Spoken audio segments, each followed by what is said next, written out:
You're listening to the Cultivating Careers in Alternative Proteins podcast, a podcast which features students and early career professionals who work in the alternative protein industry, where they discuss their journeys and deliver advice on how you can start a career in this revolutionary field. They say that finding a job is like dating. Well, Talist is currently developing a matchmaking service which is kind of like a dating app for job seekers in the alternative protein industry, as it is used to connect job seekers with employers. Make sure to register to be among the first to benefit from this resource and find your perfect match. A link is provided in the show notes. When looking for jobs, you really have to sell yourself, and in this episode, I speak with someone who knows a thing or two about sales. Katie Namer is the sales manager at Plant-Based World Expo North America, where she is responsible for bringing companies to the annual exposition event held in September in New York City. Previously, she was the sales support specialist at Plant-Based World Expo Europe. Katie has a BA in Human Geography from the University of Brighton in England and has done extensive fieldwork in North Africa, Greece, and Scotland. Please enjoy my conversation with Katie, where we discuss how she discovered this industry and how she manages the intense networking involved with conferences. Welcome, Katie, to the Cultivating Careers in Alternative Proteins podcast. It's so good to have you on the show. Oh, thank you. I'm excited to be here. To start off, how did you first hear about alternative proteins? So I guess I first heard about it probably in 2014 or so. I was working at a vegan restaurant in California and just kind of was getting introduced to that space. And then I think I went home with some of my colleagues and we watched Cowspiracy. And then after that, I was like, okay, I think I'm going to be vegan. It kind of just changed a lot of things for me. So I started doing it for loads of different reasons, like animals, health, environmental, all different reasons. But yeah, I guess that's how I started hearing about it. Okay. And when you first heard about it, was that something you ever envisioned or saw yourself doing as a career? I guess at that time, I was still quite young. I had just moved to California from Wisconsin, and in Wisconsin, where I grew up, it was very dairy state, cows. No one was talking about veganism there. So I guess when I moved out to California, I was about 17 and started hearing about it. And started going all over social media and stuff. So at first I didn't really think of it in a career way, more of a way of life way. And then I guess as I got older, I started looking at it being more of a space I could go with my career. Oh, okay. And was there a particular moment in your career when you decided, you know what, this is something I want to pursue or work full time on? I guess it kind of started when I was doing my degree over in England in human geography, which is basically kind of like sociology. So I was doing that as my degree, and I didn't really know what to do with that degree. Human geography wasn't a clear path for me with that. And then I learned about Plant-Based World Expo. And I went to my first trade show, which I also had no idea what a trade show was. And I just kind of fell in love with it all, and just being in that space and kind of aligning both of those things, like events and the plant-based industry together, just was a no-brainer. And I've been with the show for a while now, so I guess that's why I kind of decided I wanted to keep that as my career path. And do you feel that your background with human geography has helped you in any way?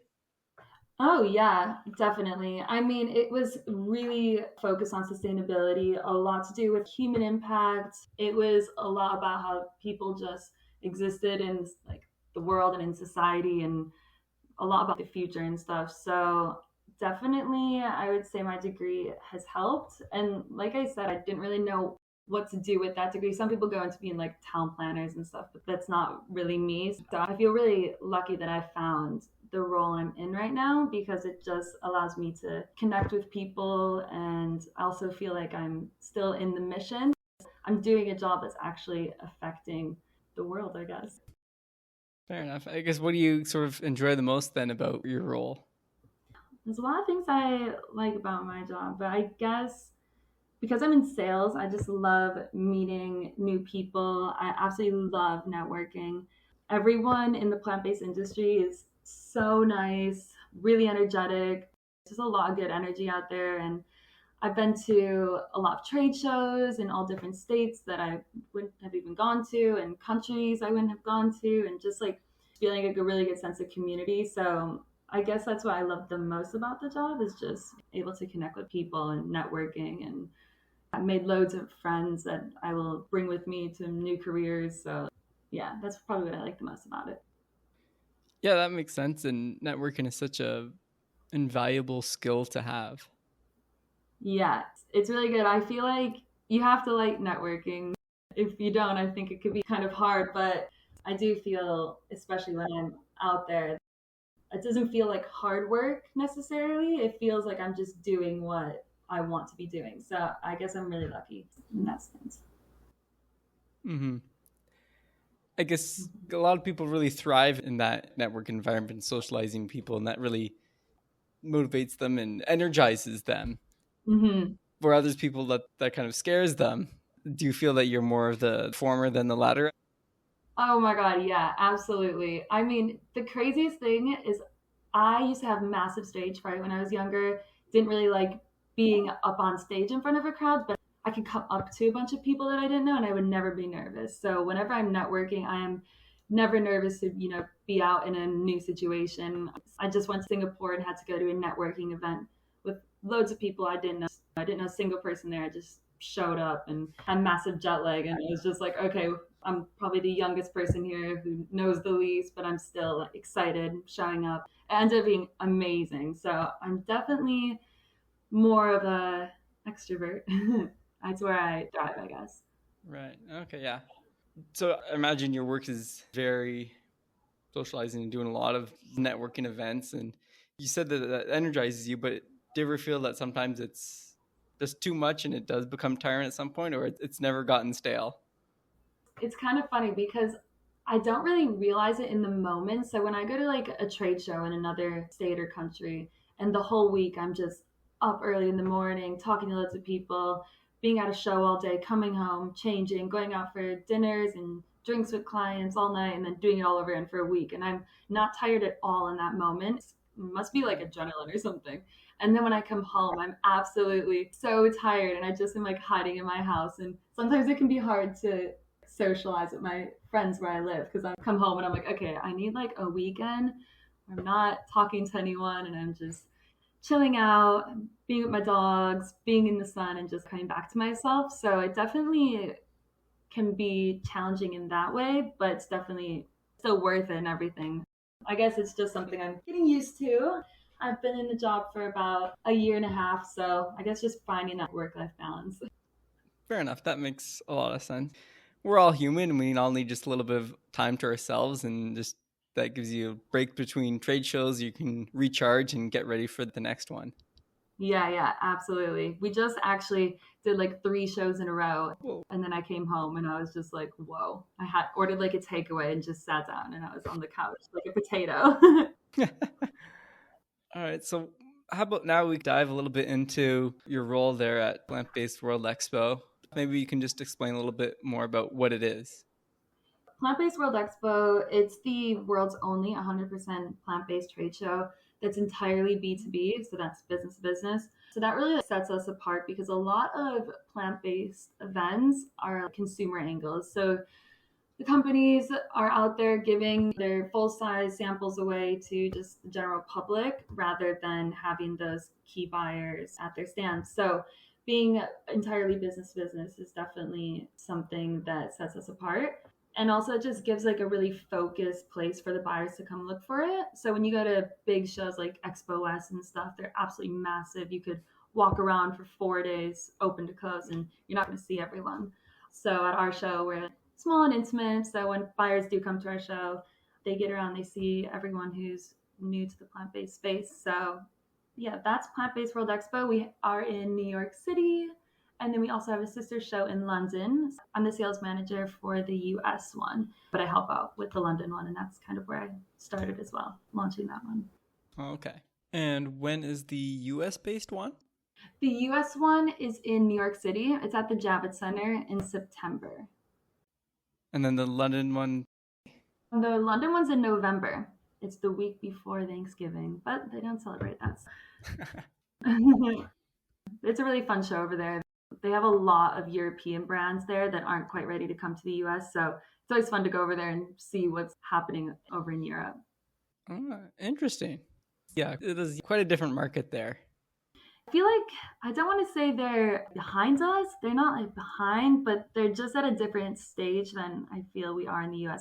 Like in the US, we're talking about fermentation and everything like that. And over in Europe, they're not talking about the same way. They are in Asia though. So it's kind of maybe they're just like sandwiched in the middle. Okay. So maybe you can describe a little bit more about your specific role at Plant-Based World Expo. Yeah, so I am the sales manager. So we're a pretty small team. The sales team's only 2 people. So basically, I'm in charge of going out there and finding new plant-based products to come sign up for the show and get a booth, and also to talk to the people who have been in the game for ages and see if they want to come. So essentially, I'm just there trying to get people to have a booth and then also work on sponsorship, just getting their name out there. And then also during the show, checking in on them, making sure everything's going good. Just like a lot of customer service. I'm really big on customer service and customer relationships. So it's not just selling a booth and then forgetting about them. Yeah, I mean, I still have friends that were old clients of mine from my retail jobs years ago. I'm really big on building good relationships with clients and exhibitors. Right. Okay. So I guess your job is trying to bring all of the startups and get them to have representation at the expo, as well as potentially bringing in larger corporations that might have interest in plant-based. Yeah, absolutely. I mean, if you go to our show, every single person that you see in their stand or their booth, myself or my colleague would have helped them get there and also just help them achieve their goal, which is essentially to find buyers and get their name out there. And whether they're just starting or they've been here for a while, we guide them through that. So there are also retail companies like grocers that would go to this expo to meet the various companies that are producing these products and saying, hey, we'd be interested in having your product on our shelves. Yeah, definitely.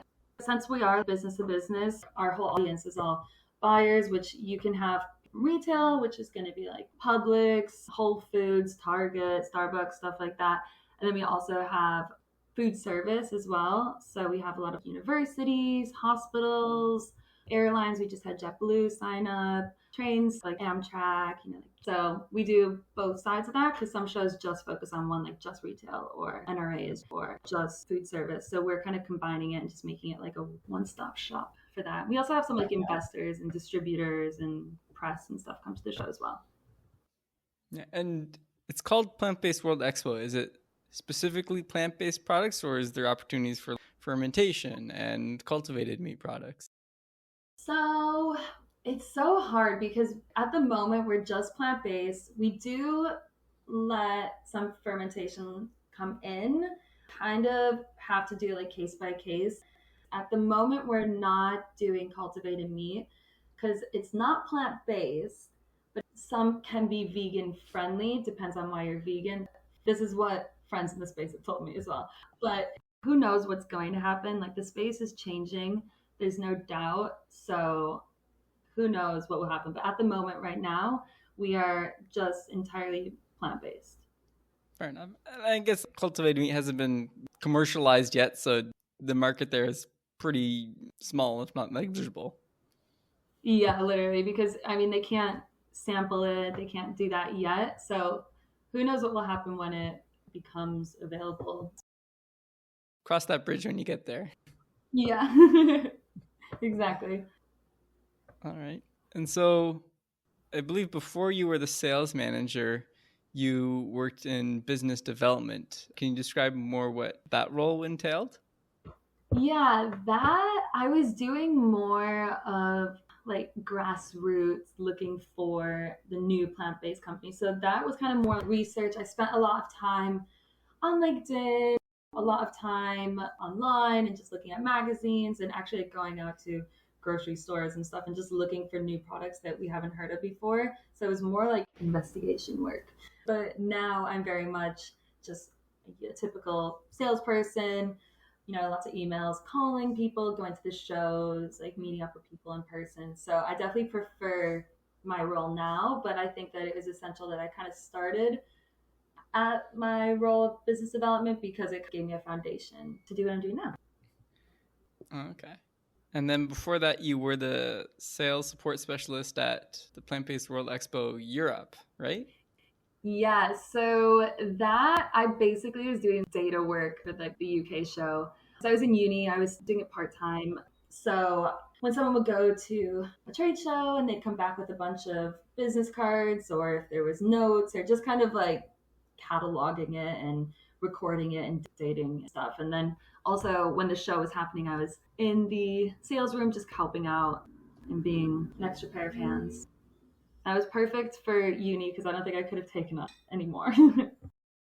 Fair enough. Yeah, that makes a lot of sense. And so I guess that role was remote.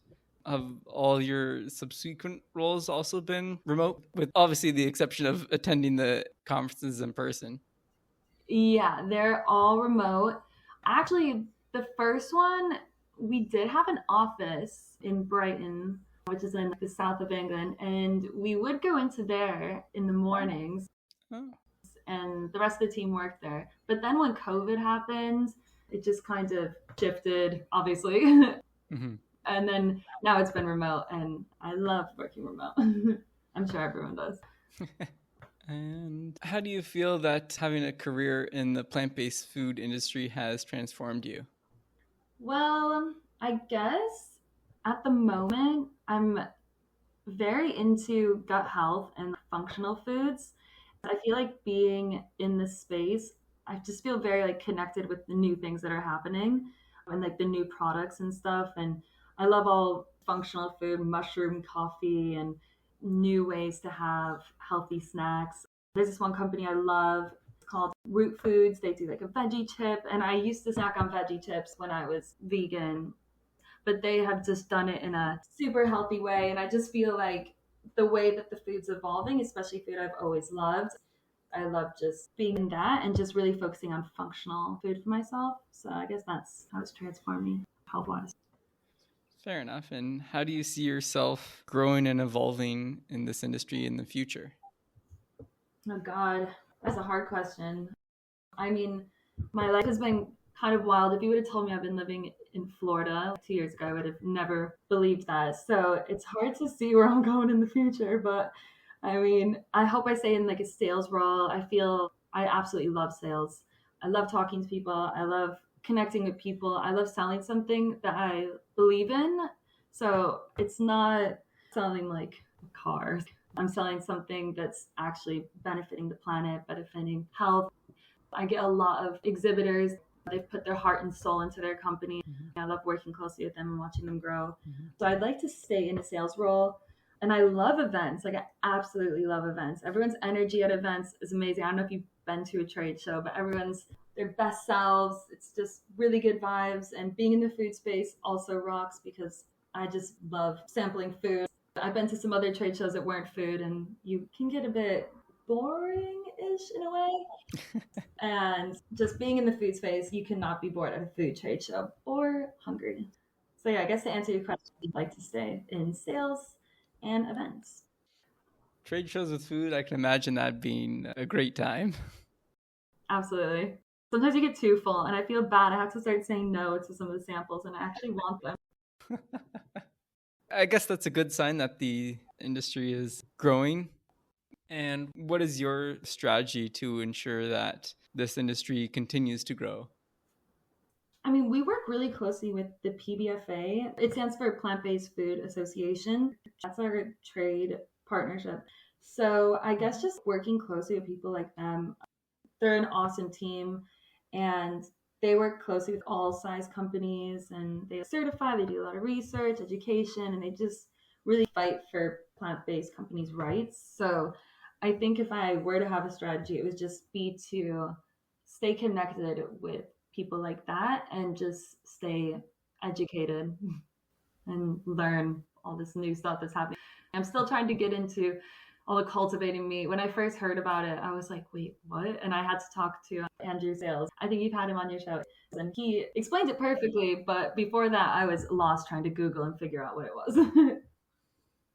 Yeah, it can be a bit confusing to understand initially, but once you understand the basics, it makes sense. Yeah, absolutely. So, have any resources or mentors been really useful to you in your journey? I guess for like resources, social media, it sounds crazy because I have actually been trying to like limit my social media use, but LinkedIn is just too good. And I didn't use it for ages. I just started like 8 months ago or so. And LinkedIn is insane. Connecting with loads of people that I wouldn't have seen or met ever. And just, I mean, that's how I met you. It's crazy. So definitely LinkedIn and social media in general has been really helpful to get me to where I am in my career. Yeah, I wouldn't have thought of that, but yeah, LinkedIn has been so invaluable, and especially when you're working remote. It's the main way that you can connect with people from all over the world.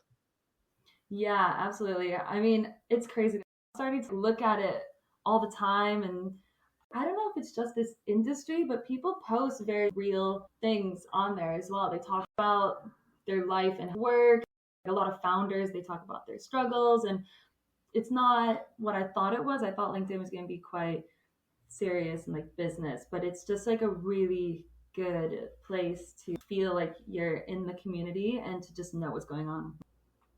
Mm-hmm. Yeah, I've noticed that too. It has been, at least over the years, become less formal and more personable. I saw someone post that they got married on it the other day. I was like, is this Facebook? Like, then it's still like related to it and about how they have time. So I could imagine it's changed a lot. Yeah. What advice do you have for job seekers in the alternative protein space?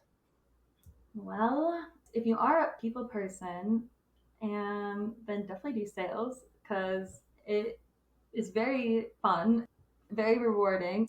Like I said, it's easy in the way that if you enjoy what you do, then you don't feel like you're working that hard. It's still difficult. It's not the easiest thing in the world, but I mean, if you enjoy people, then sales. And if you enjoy traveling and going to new places, then events as well. I mean, just go to one trade show and I swear you'll be sold on it. It's incredible. And the space, I feel like it's a really tight knit space with tons of growth. I've noticed loads of people moving around between different companies, people leaving companies and building their own companies with other people. There's so much movement going on as well. And I guess advice would be to get on LinkedIn and see what's happening. I guess maybe another piece of advice would be if you are going to go into sales, don't just try to sell and then move on to the next. Actually try to make a good relationship with that person, actually hear them, hear what they need and what they want, hear what's working, what's not working, and just really focus on having those relationships with them. Right. It's all about building those positive relationships and collaborations too. LinkedIn's a fantastic way to do that. Yeah, absolutely. Is Plant Based World Expo hiring? They're not hiring right now, but we are planning to just keep growing. So definitely keep an eye out on LinkedIn. You never know where we're going to be. We're in North America, we're in Europe, maybe Asia one day. I know that this show is just going to get bigger and better. So definitely keep an eye on it. And the team rocks. We're a very close knit, small team, and we all support each other. So it's a great place to work. Awesome. That's the best way to do it. Have that supportive team. Absolutely. All right. Then with that, I guess we'll end the episode here. And it's been such a honor and pleasure to speak with you today, Katie. I really appreciate you coming on the podcast. Yeah. Oh, this is loads of fun. Thanks for having me on it, Jeffrey. If you're interested in sales, events, or just networking with people, well, the alternative protein industry is rapidly growing, and there are so many opportunities to foster connections between companies and consumers. Even if you're not into sales, there are plenty of ways you can assist with events and strengthen relationships within the industry. This is why there's a place for everyone, including you, to be a part of the alternative protein revolution. If you want to learn more about careers in the alternative protein industry, please follow the Cultivating Careers in Alternative Proteins podcast on Instagram for weekly posts about episode releases, alternative protein resources, job boards, career advice, and so much more.